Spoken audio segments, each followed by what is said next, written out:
नमस्कार. News 18 लोकमतच्या Facebook आणि YouTube लाईव्हमध्ये आपल्या सगळ्यांचं स्वागत आहे. मी आहे प्रशांत लीला रामदास. महाराष्ट्राचे राज्यपाल डॉक्टर CP राधाकृष्णन यांची राष्ट्रीय लोकशाही आघाडीच्या वतीने उपराष्ट्रपती पदाच्या उमेदवार म्हणून त्यांची घोषणा करण्यात आली. काल ती घोषणा झाली आणि घोषणा झाल्यानंतर त्या दुसऱ्याच दिवशी राधाकृष्णन हे दिल्लीत दाखल होत आहे. माझ्या मागे जे सदन दिसतंय ते महाराष्ट्र सदनातील राज्यपाल कक्ष आहे. याच राज्यपाल कक्षामध्ये ते आगामी काही दिवस थांबणार आहे. साधारणतः दुपारी ते दिल्लीत दाखल होतील आणि त्यानंतर ते विविध भारतीय जनता पक्षाच्या विविध नेत्यांची भेट घेतील. सायंकाळी पंतप्रधान नरेंद्र मोदी यांची ते भेट घेणार आहे. महत्त्वाचं म्हणजे यावेळेस ज्या पद्धतीनं उपराष्ट्रपती पदाच्या संदर्भात चर्चा सुरू झालेली आहे, यापूर्वी आपल्याला उपराष्ट्रपती पदाची निवडणूक का आली हे आपल्याला बघावं लागेल. संसदेच्या पावसाळी अधिवेशनाच्या पहिल्याच दिवशी राज्यसभेतील सभापती आणि उपराष्ट्रपती जगदीश धनखड यांनी आपल्या पदाचा राजीनामा दिला. राजीनामा देताना त्यांनी जे पत्र राष्ट्रपतींना पाठवलं त्या पत्रामध्ये त्यांनी उल्लेख केला की आरोग्याच्या कारणामुळे मी उपराष्ट्रपती पदाचा राजीनामा देत आहे. तो राजीनामा देखील काही क्षणातच म्हणजे साधारणतः 2 ते 3 तासामध्ये स्वीकारला देखील गेला आणि त्यानंतर चर्चा सुरू झाली उपराष्ट्रपती पदाचा कोण चेहरा असेल. महत्त्वाचं म्हणजे जगदीश धनखड यांच्या राजीनाम्याच्या मुद्द्यावरून सत्ताधारी पक्षाला कचाट्यात पकडण्याचा प्रयत्न विरोधकांनी देखील केला आणि विरोधकांनी असाही आरोप लावला की ज्या दिवशी त्यांनी राजीनामा दिला त्यानंतर तत्कालीन उपराष्ट्रपती जगदीश धनखड हे कुठेच पाहायला मिळालं नाही आणि त्यांनी कोणाची भेट घेतली नाही आहे. कुठल्या कारणामुळे त्यांनी राजीनामा दिला? आरोग्याच्या कारणामुळे. पण महत्त्वाचं म्हणजे ज्या पद्धतीनं चर्चा सुरू झाली की त्यांना पदावरून हटवण्यात आलं अशी जोरदार चर्चा राजधानी दिल्लीतील राजकीय गल्ल्यांमध्ये होती. महत्त्वाचं म्हणजे संसदेचं अधिवेशन सुरू असताना याचं संपूर्ण मोठे पडसाद हे संपूर्णपणे जर बघितलं आपण तर संसदेच्या या पावसाळी अधिवेशनावर पडले आणि पावसाळी अधिवेशनामध्ये जगदीश धनखड यांच्या राजीनाम्याच्या मुद्द्यावरून सलग काही तास कामकाज होऊ देखील शकलं नाही आहे.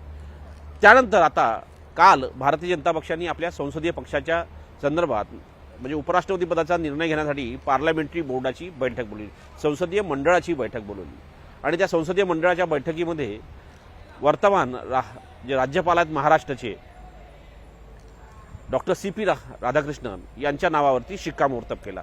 महत्त्वाचं म्हणजे त्यांच्या नावावरती शिक्कामोर्तब करण्याकरता पंतप्रधान नरेंद्र मोदी यांनी त्यांचा उल्लेख करताना त्यांनी त्यांचं काम त्यांनी केलेलं कार्य खासदार त्यानंतर कशा पद्धतीने त्यांनी तामिळनाडूमध्ये काम केलं आहे, तामिळनाडूमध्ये संघासोबत कसे संबंधित होते, पक्षासाठी कशी काम केलं आहे, सोबतच संसदेत कसं काम केलं आहे आणि कशा पद्धतीनं उत्कृष्ट उमेदवार म्हणून त्यांच्याकडे बघितलं जाऊ शकतं याच्या प्रकारची माहिती नरेंद्र मोदी यांनी दिली आणि त्या नावावरती संसदीय मंडळाने शिक्कामोर्तब केला. आणि यानंतर संसदीय मंडळाने नरेंद्र मोदी यांनी जे नाव निवडलं त्या नावावरती त्यांचं अभिनंदन देखील केलं. कारण की हे नाव सर्वतोपरी चर्चेत नव्हतं. कारण की ज्या पद्धतीनं चर्चा होती की साधारणतः सध्या उपसभापती असलेले आणि बिहारचे जे नेते आहेत आणि JDUचे नेते आहेत हरिवंश सिंग यांना उपराष्ट्रपती पदाचा उमेदवार होईल अशा प्रकारची जोरदार चर्चा होती. पण त्या चर्चेला ह्या सगळ्या चर्चा मागे पडल्या आणि महाराष्ट्राचे वर्तमान राज्यपाल डॉक्टर CP राधाकृष्णन यांच्या नावावरती शिक्कामोर्तब झाला.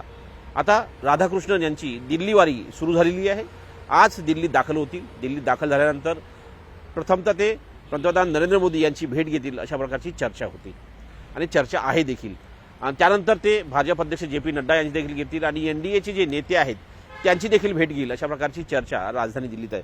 संसदीय अधिवेशन सुरू आहे. साधारणतः 3 दिवसाचा कालावधी आहे, अजूनही रिक्त आहे. 21 तारखेपर्यंत साधारणतः त्यांच्या म्हणजे असं म्हणता येईल की संसदेचं कामकाज चालणार आहे. 21 ऑगस्टपर्यंत हे कामकाज असणार आहे.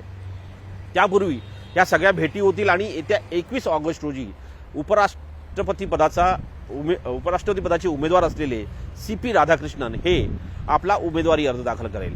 या दरम्यान केंद्रीय संरक्षण मंत्री राजनाथ सिंग यांच्या अध्यक्षतेखाली एक समिती स्थापन करण्यात आली आहे. ज्या समितीमध्ये केंद्रीय कायदे मंत्री किरण रिजिजू देखील आहे आणि जे संसदीय कामकाज मंत्री देखील आहे ते देखील आहे किरण रिजिजू. आणि किरण रिजिजू सगळे जे विरोधी पक्ष आहेत त्या सगळ्यांसोबत चर्चा करणार आहे.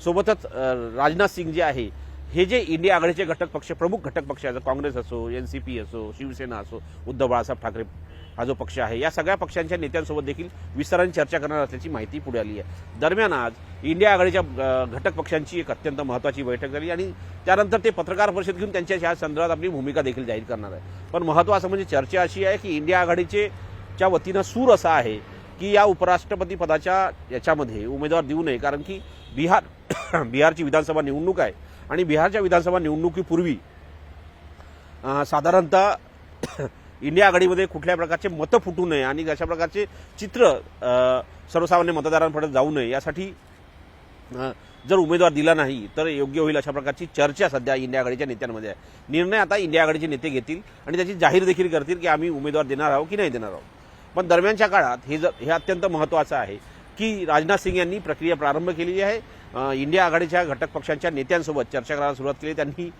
काँग्रेसचे अध्यक्ष मल्लिकार्जुन खरगे यांना फोनवरून चर्चा करून त्यांनी कसा आमच्या उमेदवाराला म्हणजे एनडीएच्या उमेदवाराला पाठिंबा द्यावा आणि सर्वानुमते उपराष्ट्रपती म्हणून यांना निवडून आणावं अशा प्रकारची एक मागणी केलेली आहे, एक प्रकारचा प्रस्ताव ठेवला आहे। त्या प्रस्तावावर काँग्रेस पक्ष चर्चा करत आहे। अशाच प्रकारचे प्रस्ताव ते विविध घटक पक्ष जे इंडिया आघाडीतील घटक पक्ष आहेत त्यांना देणार आहे।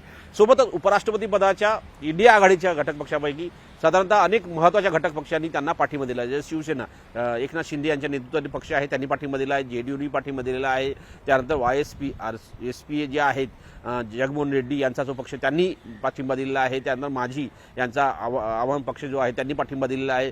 सतत जे एनडीएमध्ये घटक पक्ष आहे या सगळ्यांनी तर पाठिंबा दिलाच आहे, जेडीयूचाही पाठिंबा आहे। त्यामुळे साधारणतः 7 ते 10 पक्षांनी त्यांच्या नावावरती शिक्कामोर्तब केला आहे। त्यामुळे आता फक्त प्रक्रिया बाकी आहे की ते उपराष्ट्रपती पदाची जी निवडणूक होईल येत्या 9 सप्टेंबरला निवडणुकीसाठी केंद्रीय निवडणूक आयोगाने कार्यक्रम जाहीर केलेला आहे। पण महत्त्वाचं म्हणजे हे निवडणूक जर बिनविरोध होत असेल तर निश्चितपणे निवडणूक होणार नाही। येत्या 21 तारखेला आपल्याला निश्चितपणे समजेल की उमेदवारी अर्ज कोण कोण दाखल करतं। समजा CP राधाकृष्णन जे आहेत महाराष्ट्राचे राज्यपाल यांनी जर उमेदवारी अर्ज दाखल केला त्यानंतर त्यांच्या विरोधामध्ये इंडिया आघाडीच्या वतीनं कुठला उमेदवार दाखल झाला तर निश्चितपणे निवडणूक होईल, अन्यथा निवडणूक होणार नाही असे।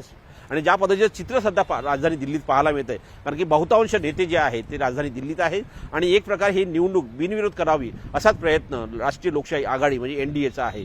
पंतप्रधान नरेंद्र मोदी असो, राजनाथ सिंग असो, अमित शहा असो, किरण रिजिजू असो, ह्या सगळ्या प्रमुख नेत्यांचं जे महत्त्वाचे नेते आहे एनडीएचे त्या सगळ्या नेत्यांचं प्रयत्न आहे, त्या सगळ्या नेत्यांचा प्रयत्न आहे की कुठल्याही परिस्थितीत ही निवडणूक आहे उपराष्ट्रपती पदाची ही निवडणूक बिनविरोध व्हावी। धन्यवाद।